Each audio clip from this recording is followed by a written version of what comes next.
Salut mes madrilènes, salut mes merengues, salut mes galactiques. J'espère que vous allez tous très bien. Bon, voilà, victoire 5-0 contre la Deportiva Minera. Ouverture du score très tôt dans le match de Fede Valverde dès la 5e minute de jeu sur un mauvais dégagement de la tête du défenseur qui au final lui place le ballon comme il faut.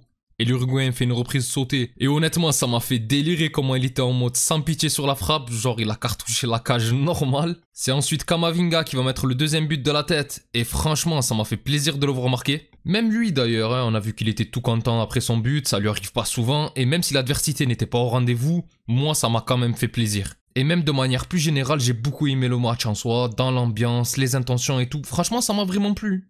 Le troisième but sera inscrit par Arda Güler, lui aussi excellent ce soir. D'ailleurs, double buteur, action où il va très bien jouer le coup. Il va repiquer dans l'axe pour envoyer une frappe du gauche. Alors je sais plus si elle est contrée ou pas, mais bon, elle va tremper le gardien. Modric sera ensuite le quatrième buteur sur une action où il va s'amuser avec Brahim.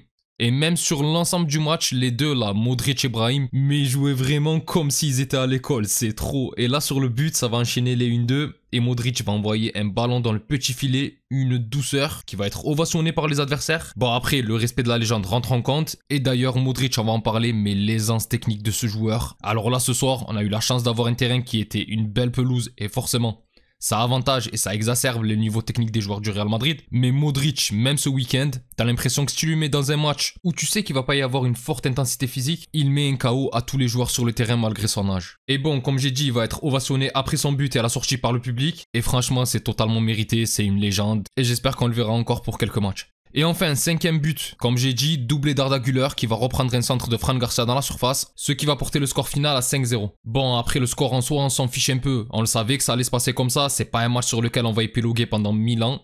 C'était surtout une rencontre où on voulait voir un peu les joueurs qui rentrent jamais, ou très peu, ou même les jeunes de la Castilla comme ce soir. Et là oui, j'ai été quand même agréablement surpris par le 11 aligné par Ancelotti. Même si c'est vrai que Valverde encore et toujours, au bout d'un moment ça y est, laisse-le se reposer. Parce qu'il va être encore titulaire là jeudi contre Mallorca en Supercoupe d'Espagne. Alors oui, il le fait sortir à la mi-temps, mais franchement, t'aurais mis Ceballos dès le début, est-ce que ça aurait changé quelque chose?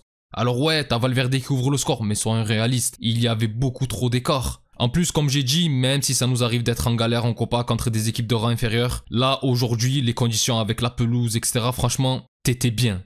Parce qu'en vérité, qu'est-ce que tu peux redouter dans ce genre de match habituellement? C'est les blessures, soit à cause des tacles assassins, soit à cause des terrains. Et là, on peut dire qu'on a été gâté. L'équipe de la Deportiva Minera a quand même été un peu trop respectueuse. Et d'ailleurs, je crois qu'il n'y a qu'un seul jaune dans le match tellement. Et t'as joué sur un tapis. D'ailleurs, si tu regardes bien, les joueurs les plus techniques sont ceux qui se sont le plus baladés ce soir. Modric, Brahim et Arda Güler. C'était Disneyland pour eux. Après, sinon, comme j'ai dit, dans le 11, bon, on a quand même eu droit à 3 joueurs du centre de formation. Diego Aguado, Lorenzo et Raúl Asensio. Et même un quatrième en cours de match avec la rentrée de Andrés Chema, le grand milieu là. Et j'étais mort de rire parce qu'Asensio, ça y est, lui t'as l'impression il était en mode taulier. En gros, venez je vous montre et tout. Il était trop à l'aise, ça m'a tué. Mais après sinon, bon, les trois étaient en défense et dur de juger dans ce genre de match où ils n'ont pas eu énormément de choses à faire. Même si au final ce qu'ils avaient à faire, ils l'ont plutôt bien fait. Lorenzo, il a fait 2-3 petites montées et il a même failli être buteur lors d'un débordement d'Hendrick qui lui met en retrait et bon, il loupe sa frappe. Mais ça va en vrai, et puis pareil pour Chema. Et c'est vrai que malheureusement, c'est dommage que je puisse pas en dire beaucoup plus parce que dans un match comme ça, t'as envie de juger ceux qui jouent pas beaucoup. Pas ceux qui sont titulaires ou qui rentrent assez régulièrement, genre Valverde, Camavinga. Tout ça, on sait ce qu'ils valent, ça y est, c'est pas intéressant à décrypter. Par contre, concernant Arda Güler et Hendrick, là oui, je peux en parler. Et franchement, pour moi, ce match, c'est un peu le résultat du coaching d'Ancelotti avec ces deux joueurs. En début d'année, on avait un Hendrick qui rentrait assez souvent et qui arrivait toujours à créer du danger, etc.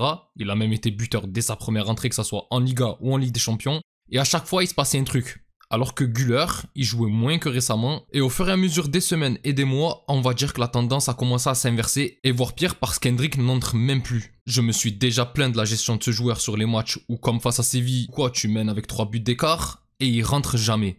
Tandis que Güler, lui, par contre, il rentrait. Il lui est même arrivé d'être titulaire et tout, et il a pris de la confiance. Et je crois même que pour Hendrick, c'est seulement sa deuxième titularisation de la saison, je crois, ce soir. Donc bon, autant dire que côté confiance, il y en a un des deux que t'as réussi à récupérer et un des deux que t'as éteint. Et là, ce soir, je suis désolé, mais cette gestion, elle s'est vue. D'un côté, t'as Arda Güler qui a été pour moi l'homme du match, même si Modric, Camavinga, tout ça, ça a été largement au-dessus des autres. Mais tout de même, on a senti que le Turc avait des idées dans le jeu. Il était détendu, passe, dribble, tout ce qu'il voulait, il le faisait. Avant le but, on avait vu que lui aussi, il avait envie de mettre son pion. Il y a une action identique à son premier but qui rentre pas, mais l'action d'après, ben ça rentre. Tu sens qu'il est fendu dans le collectif et que tout était facile pour lui ce soir.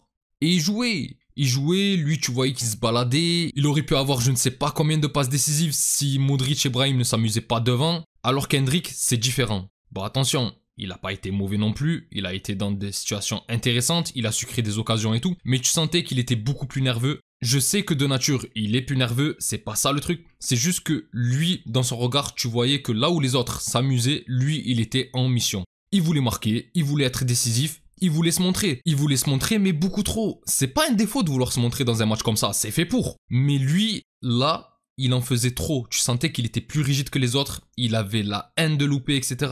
Alors oui, c'est un attaquant, il veut scorer, c'est normal, mais je suis désolé, il est totalement en manque de confiance pour moi. Et là, ce soir, on a le résultat des 6 premiers mois de gestion de ce joueur. Parce que franchement, je suis désolé, mais avec les occasions qu'il a eues, normalement, il doit en mettre au moins un. Alors j'ai vu le match, il a pas de chance aussi, mais tu sens que c'est pas le Hendrick du début. Et en plus à la fin du match, quand Vinicius et Mbappé sont rentrés, là on l'a vu aller s'éteindre sur le côté droit et se faire de plus en plus discret. Pour moi il faut le faire un peu plus jouer. Et j'espère vraiment que ça va être le cas, qu'on va le faire rentrer, mais une vraie entrée, pas une entrée de 4 minutes en toute fin de rencontre, surtout si à l'heure de jeu tu mènes 3-0. Bon sinon plus généralement j'ai bien aimé le match comme j'avais dit en introduction, il y avait une bonne ambiance, les gens dans les tribunes, c'était la fête pour eux, ça se voyait qu'ils kiffaient. Les ovations pour Modric, Vinicius, Mbappé, les échanges de maillots entre les joueurs qui prennent la photo en fin de match avec Mbappé. D'ailleurs, l'image de la mi-temps pour moi, c'est l'échange de maillots entre Güler et le joueur, là, Francis, je crois. Non, franchement, bonne ambiance. Bon, après l'écart de niveau, malheureusement, ça, tu ne peux rien y faire. Ils ont joué avec leurs armes. Et comme j'ai dit, il n'y avait pas de tacle assassin ni rien. De toute façon, on sait que l'essence du foot espagnol, c'est la technique. On est loin des bouchées de campagne que tu peux avoir en Coupe de France ou quoi. Et ça, c'était cool. Franchement, ça faisait longtemps que j'avais pas vu un match avec le Real qui joue une équipe d'un rang inférieur aussi plaisant et aussi fluide. Maintenant, ça y est, il faut se reconcentrer sur le match de jeudi face à Mallorca pour la demi-finale de Supercoupe d'Espagne. Et là, ça va être tout autre chose. Enfin bref mes galactiques, c'est tout pour moi concernant ce match. Si la vidéo vous a plu, n'hésitez pas à liker et à vous abonner, c'est un soutien très important pour la chaîne et je remercie toutes les personnes qui prennent le temps de le faire. Vous êtes les meilleurs. Pour les autres, on se retrouve pour la vidéo d'avant-match de la rencontre face à Mallorca. D'ici là, je vous souhaite une excellente journée ou soirée selon l'heure à laquelle vous regardez cette vidéo. Prenez tous soin de vous et encore et toujours, hasta le final, vamos Real, salut.